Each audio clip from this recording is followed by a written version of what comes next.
Madison's fire department is hoping someone will come forward with information to help solve one of the city's biggest fires in history. They think someone knows what happened last August when an unfinished apartment building on the east side burned so hot it melted the rubber on the fire trucks. News 3 investigative reporter Adam Schrager joins us with why this undetermined cause matters so much. Charlotte, if you ask Madison fire investigators for a hunch, their gut on what happened at 502 Apollo Way, they'll say they deal with science, not intuition. And the science is not conclusive as to what caused the fire many firefighters call a career fire, as in you only see flames like that once in a career. Unfortunately, for those who live near the fire, that means they're responsible for the scars left on their homes. Apollo 502 promises its apartments are designed to impress. But what happened there last August was just like a huge bonfire. Was never in any brochure. I saw a gigantic fireball basically in the sky. It was just hard to believe what I saw. It was a huge fire. This was the view from Shannon Dentice's home of the flames that caused $10 million damage to the apartment building. We felt like we could roast marshmallows basically off our porch. It was such an intense heat. August is normally hot in Wisconsin, but the kind of heat that melts 14 homes is not normal. Those houses over there, their siding was unreal. It was just hanging off their house. I've never seen anything like it in my life. 9 months later, Apollo 502 is being rebuilt, but the investigation into what started the fire has stalled. The entire footprint was reduced to fire debris about maybe 2 to 3 feet.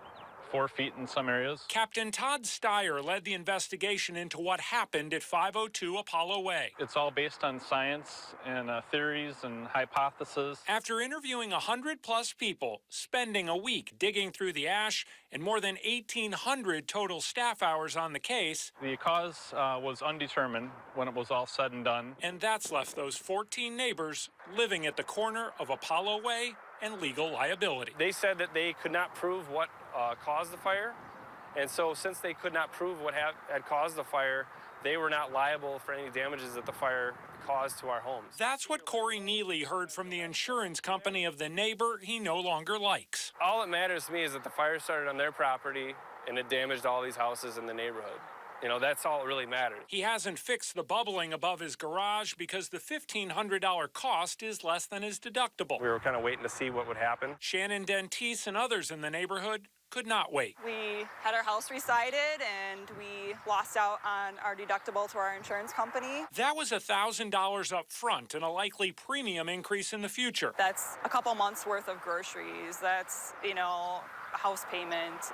It means a lot. There were at least 20 contractors working on the site last August. They all had so-called first-party coverage and liability coverage. So did the property owner and developer. All of their losses were covered by their insurance policies. But with no cause determined, the homeowners were on their own. Someone got paid on the deal. It definitely wasn't anyone in this neighborhood. I feel very compassionate to those people, for everyone, for their loss, their inconvenience. Captain Steyer says it's not surprising that it can take years to close down fire investigations. But the response of the insurance companies to the neighbors did surprise him. I have personally not known an insurance company to deny a claim based on an undetermined cause of a fire. It's disheartening to see that they're rebuilding and it really hasn't set them back at all. Shannon Dentice wanted an apology, some acknowledgement by the owners or developer of the inconvenience caused by the fire at Apollo 502. It's impressed folks, all right, just not positively. No, it doesn't seem very neighborly.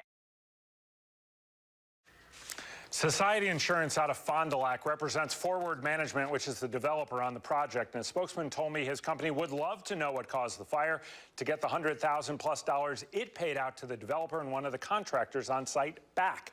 The property owner's insurance company is QBE North America. It paid out the vast majority of the $10 million in damage to that property.